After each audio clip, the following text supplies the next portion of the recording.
I declare open this public hearing of the Legislative Assembly's Legal and Social Issues Committee inquiry into the recruitment methods and impacts of cults and organised fringe groups. Public hearings for the inquiry into the recruitment methods and impacts of cults and organised fringe groups are currently underway. The committee has heard from a range of witnesses, including people with lived experience, cult advocacy and support groups, and representatives of various faith organisations. The committee heard from Raphael Aaron from Cult Consulting Australia about the prevalence of cults in Victoria in the modern age.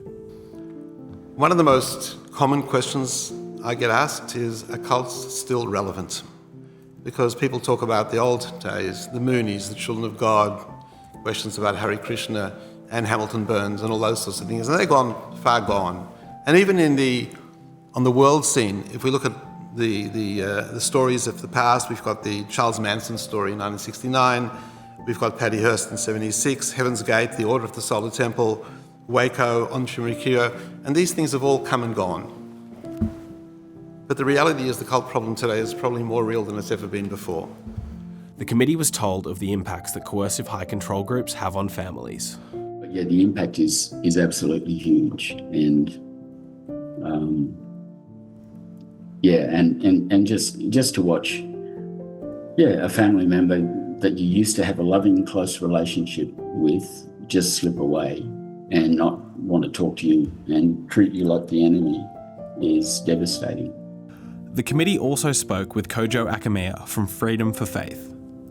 I guess my question is, when that tithe becomes a compulsory requirement to participate in spiritual life, to participate in worship in that church, is that when it then crosses a line, in your opinion? I think if members are being forced to contribute money, then I think there's a problem there. And this is why I think the work that you're doing is so important. Because as an organisation or as a faith, the last thing we want to do is to cause harm to anyone. Central to discussion was the consideration of protecting religious freedom in any proposed reforms. Do you think that we can criminalise coercive control without impacting religious or personal freedoms? Yeah, why not? I mean, they don't have anything to do with each other. If there's coercive control, there's coercive control, and I think it shouldn't matter what environment it's in. I think religion should be held to the same standards as anyone else, and I don't say that to be anti-religious, but I think fair is fair. And so, I don't think it has to impact. I don't think it has to have that negative connotation to it. The committee will continue with public hearings and is due to present its final report in September 2026.